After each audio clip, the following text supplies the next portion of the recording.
This morning, workers from several Safeway stores will head to the picket lines, and more could soon be joining that strike. Denver's anti-Trump protest ends with more than a dozen arrests after police say a group tried to march onto I-25 and clashed with officers. A look at the other rallies across the area. A manhunt is underway right now for the man accused of assassinating one lawmaker and wounding another. What investigators are sharing about the suspect's background and possible motives. Good morning, happy Sunday, and happy Father's Day to you. Taking a live look outside over Horsetooth Reservoir right now.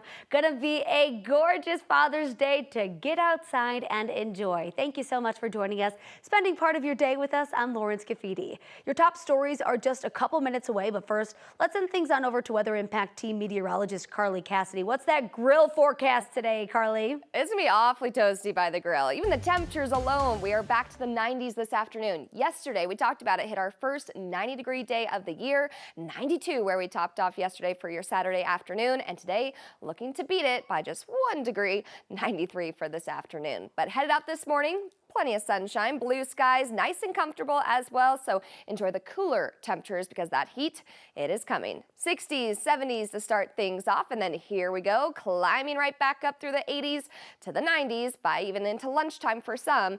Then for the afternoon, 93 here if you're grilling for this evening, upper 80s, and then back down through the 80s, 70s as we go into tonight. We will have a little bit more of that wind even all the way across the state, but all of us, we are going to be feeling that heat wherever you are. See the 90s to the east, 101 along the western slope, Grand Junction, 70s, 80s in the high country. So I know lots of outdoor plans for today for Father's Day. Enjoy it, but of course also take the right precautions. Lots of water, sunscreen, all those good things. We're talking about the heat even as we go into next weekend. Have that isolated severe storm chance just like yesterday and those breezy winds. So we'll time things out. Talk more about those details in my full forecast. Carly, thank you so much. One person is hurt after an overnight shooting near Coors Field. Denver police shared information about this just after midnight. It happened near Blake Street and 22nd. That's right near the Rockies Stadium. We're told responders took one person to the hospital. No word on their condition or about a possible suspect. We'll update you as soon as we learn more. In Aurora, police say one of their officers shot a man during a family disturbance call. It happened on East Arkansas Drive. They say officers were called to the home before 6 p.m. last night where a husband and wife had been arguing.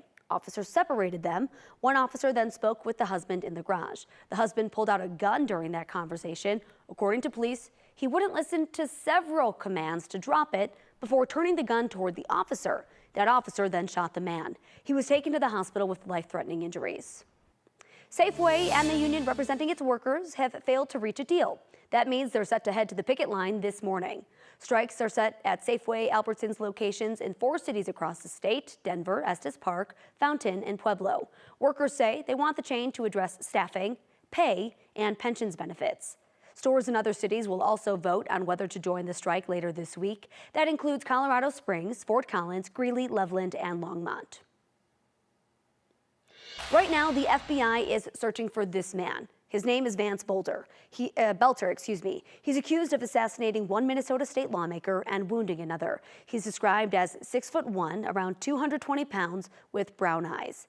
Investigators say he posed as a police officer to lure those lawmakers out. We have some home security footage to show you this morning. This is his disguise. He also had a fake police car, which he abandoned after getting into a shootout with real law enforcement. Inside that car, investigators say they found a hit list with nearly 70 names. They also found flyers reading "No Kings." At the request of the governor, organizers of the anti-Trump No Kings protests canceled all the events in that state that had not already started. Again, Belter is accused of killing Minnesota House Representative Melissa Hortman and her husband. He's also accused of wounding State Senator John Hoffman and his wife. Both lawmakers were members of the Minnesota Democratic Farmer Labor Party. This morning, we're hearing from the suspect's friend and roommate, who shares what he says are the last messages Belter sent. Here's him reading that message. So I just want to let you know I love you guys both, and I wish it hadn't gone this way. I don't want to say anything more and implicate you in any way, because you guys don't know anything about this. But I love you guys, and I'm sorry for all the trouble this has caused. I mean, he was a loving, caring guy, you know, loved his family, loved his friends, and loved God. And I don't know why he did what he did. It's just, it's not Vance. No one will believe this. No one that grew up. He had lots of friends, trust me. And I wish I could have been there to stop him. Several Colorado lawmakers are reacting to the shootings. Governor Jared Polis posted on X saying Colorado stands with Minnesota, sending his sympathies to those impacted. He also said divisive politics must be rejected. Senator Michael Bennet said he is devastated by the assassination of Representative Hortman. He went on to say that there is no place for political violence in a democracy. And State Representative Joe Neguse also weighing in, calling it a dark day for our country. Peaceful protests against the Trump administration ended with a face-off against Denver police. According to law enforcement, things took a turn when protesters tried to move onto West Colfax near the I-25 interchange. They were met by Denver police officers staged nearby.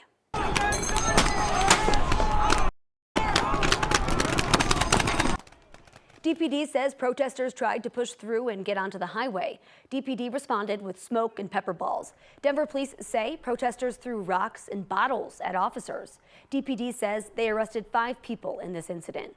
Police also arrested one man earlier in the day for attempting to block off Spear near Ball Arena. Before things escalated, 9 News spoke with some of the peaceful demonstrators at the Colorado State Capitol. It's impossible to remain silent. Silence means you agree with what's going on. My nonprofit works with migrants and unhoused women, and I just had communication with one of the families we're working with, and they are frightened. They don't want to go out. Similar demonstrations happened in towns like Parker. Police originally told the organizers not to protest because officers would be too busy with the Parker Days Festival on Main Street. The No Kings organizers decided to move forward with that protest anyway and avoided the festival. We also saw large crowds at a rally in Arvada, all with the similar message. And you can see all of these happening around the country as well. Here's a look at some of the other protests around the country yesterday, including LA, New York, Austin, and St. Paul. During the same day of the No Kings protests all over Colorado, Loveland tried something different. Yesterday, organizers hosted what they call the Truce Festival. The goal is to bring people together to eat, talk, and hang out in a peaceful environment. I fully believe that if people can get in front of each other, get in front of someone that's maybe outside of your normal circle, and you can connect with them on different levels. Peaceful conversations lead to powerful conversations. The festival was free at Backyard Tap. Organizers said they would love to see the message of the Truce Festival spread even further.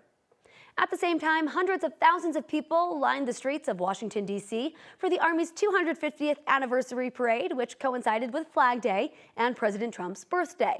Marching units, including soldiers in historic uniforms, paraded through our nation's capital. Some of the most iconic military vehicles of World War II were there on display, like Sherman tanks and B-25 bombers. The Army keeps us free, you make us strong, and tonight you have made all Americans very proud. Every other country celebrates their victories. It's about time America did too. That's what we're doing tonight. The Army had won the war and